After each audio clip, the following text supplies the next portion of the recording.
What's going on, everybody? Welcome to today's 7 Figures Club podcast episode.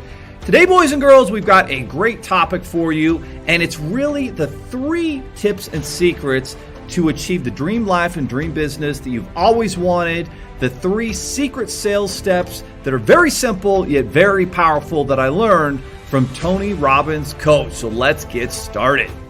There are over 32 million businesses in the U.S., and over 90% of them will never break 7 figures in annual sales. So how do we as entrepreneurs or aspiring entrepreneurs break into that 7 figures club? This podcast will relentlessly share the secrets, strategies, and tactics I've used to create 3 multi-7 figures businesses and bring in even more successful entrepreneurs than me to share their inspirational stories and tactics to success. You can create your dream business and life right now. So buckle up and let's go. What's going on, everybody? Hope you are doing very well here as we are in the third quarter of 2021. Unbelievable. It's, we're popping into September here.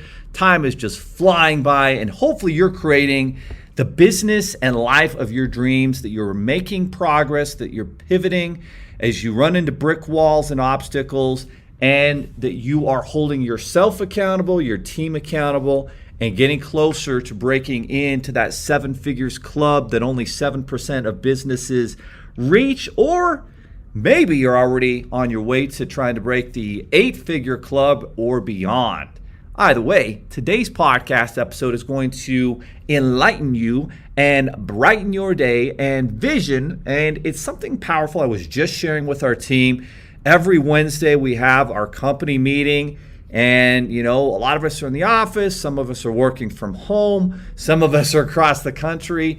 Everybody logs into this meeting, and as I'm sitting here going through this meeting, I always like to talk about our values. One of the values I went over today is the importance of being unreasonably optimistic. I was talking, half of the time we're talking to a client or a prospect customer that's having a bad day, that's the glass is very half empty. And so it's on us to kind of turn that client around by agreeing, validating their problems, their concerns, and then I love to transition with, but the good news is, here's the solution.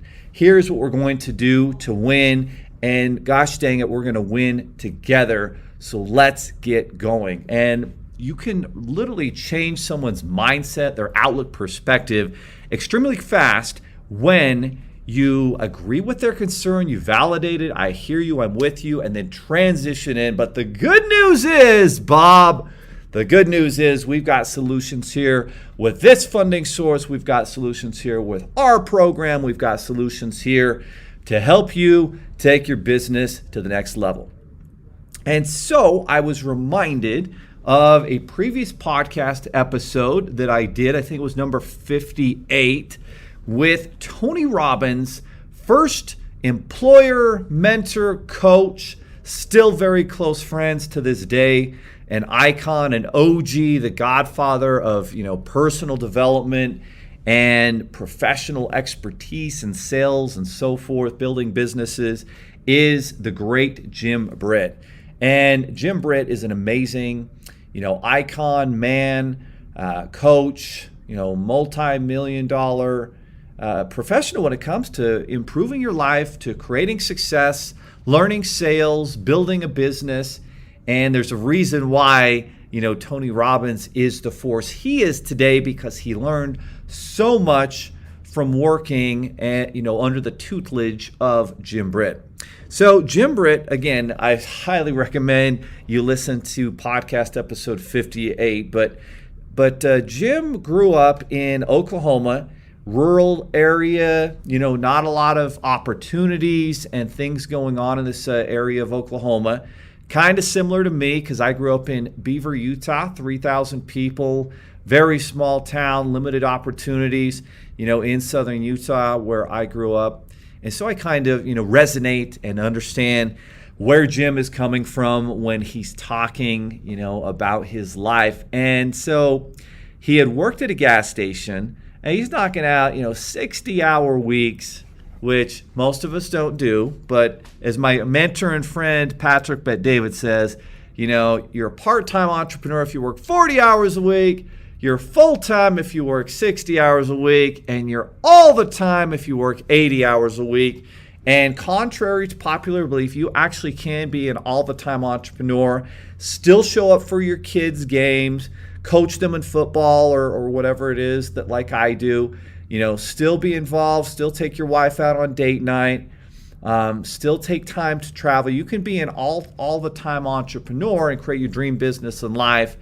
Although sometimes, you might pull it back to a full-time entrepreneur depending on what else is going on in your life, but you just eliminate some of those time-wasting activities. Anyway, Jim, is working this gas station, not the best job in the world, and then he gets his quote-unquote dream job where he makes the same amount of money, maybe a little bit more, but instead of working 60 hours a week, now he's only working 40 hours a week at the town factory. So he's working at the town factory, and this is back in the late 60s, early 70s, where the idea, the mindset was, hey, I'm going to get a job, at the factory, and maybe there's going to be a pension, and I can work 30 years at this factory and then retire. Like, that's the life people used to live, and that was kind of what got them excited. They'd, buy that home, the white picket fence, and live that little simple life, but a decent life that a lot of people were excited about. And that's kind of what the outlook was. And a lot of people are settling for less, obviously, with that mindset. And it hasn't changed today. There's 10% of the population that are entrepreneurial, 330 million people in this country, in the U.S., and 30 million of them are business owners. So it's maybe, 10, 12% of the population are entrepreneurial business owners, and the rest just don't take those risks. Like, that's reality. And so there Jim is, working that little factory job, and it's an all right life. He's got a house, a wife, a new baby. He's got a car for himself and his wife, and he doesn't have a lot of savings. There's not a lot of extra money, but he does, because he's working 40 hours. Now he's got a little bit of extra time, and he's not necessarily looking for anything, but one of his colleagues at the factory changes his life. He says, hey, Jim, it's Wednesday. Why don't you come to this meeting with me? And Jim's like, what meeting? What's this all about? He's like, I don't have all the details. I just know it's going to be something that we can make a lot of money with. And they said to bring someone. So, I was thinking, of inviting you because, do you want to work at this factory job for the rest of your life? And Jim's like, I don't know, maybe not. I don't know. Maybe I do. And then this colleague's like, well, Jim, hey, I'll buy you a beer afterwards. Fair enough? And Jim's like, all right, fine. I'll go for the beer. So he's like, all right, I'll go for the beer. They go to this meeting, and at this meeting, Jim's mind is blown. It's opened up to a new world of possibilities. It's opened up to, well, guess what, Jim? You don't have to work at the factory for the rest of your life. You don't have to just barely, get by and live a very average, ordinary, small life. Jim, you can think bigger.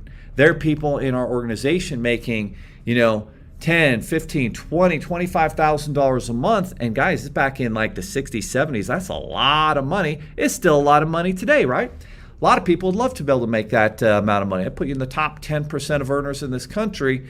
And so that's the mindset. That's the, perspective that he gains by going to this meeting. And they're like, all right, Jim, we've got 3 programs that you can get started with. You can get started at the $30 level, make a little money. You can get started at the $300 level, make some more money. Or if you want to go gangbusters, all in invested, Jim, hey, there's the $4,000 program where you make maximum commissions and you can build your dream business, yada, yada, yada. So it's a network marketing company. And Jim, to this day, has no idea why, but he stands up and he's like, I'll do the $4,000 program. So he makes that commitment. All right, I'm going to do the $4,000 program. And everyone's like, oh, okay, cool. Wow, impressive, Jim. Very impressive. He's a young guy, and he makes this commitment. He has $27 in his bank account. He has no idea how he's going to come up with this money. And so then he's like, okay, cool. Well, I'm going to go to the bank. And this is great as a funding guy with a funding marketplace and creative financing.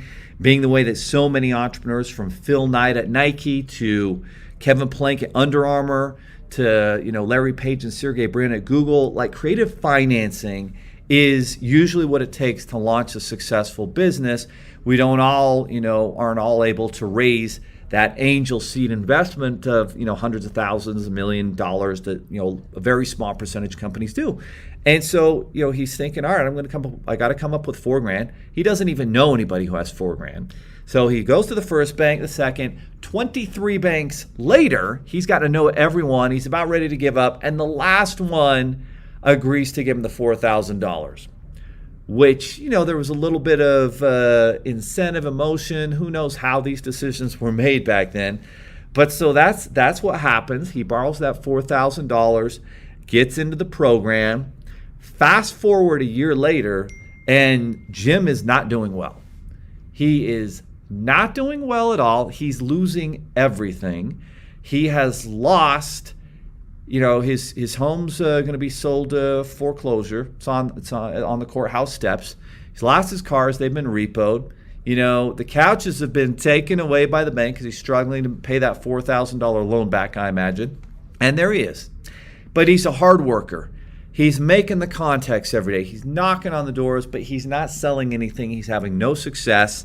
And someone at corporate feels bad for him and gets one of their top earners to come visit Jim. So they come to Jim's home in Oklahoma. They sit on the floor because there's no couch, and they talk. They talk for a few minutes, and they talk, I think, for like 90 minutes, an hour and a half. And Jim's eyes are open, and this guy kind of lets him know what it's going to take. All of a sudden, the next month, Jim makes $2,500. Then he makes $6,000. Then he makes $12,000 in month 3.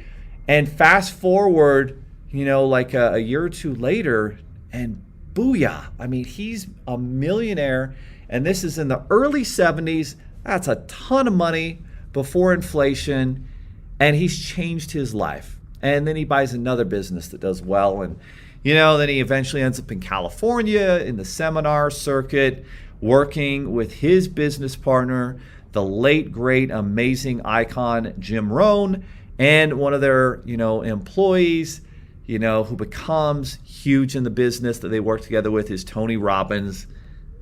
So what happened? And this is where I stop Jim in the middle of the interview. And so again, you're going to want to listen to this. And he's like, I'm like, wait a second, Jim. So what in the world did this guy tell you? What did this guy tell you that changed everything? He's like, oh, that's a really good question. So he looks at Jim and he's like, Jim, how do you know if you have a prospect? How do you know? Jim's like, I don't know. They buy? No, Jim. Here's how you know if you have a prospect. You find out if they have a problem or a pain point that they would like to solve. Okay? That's number one.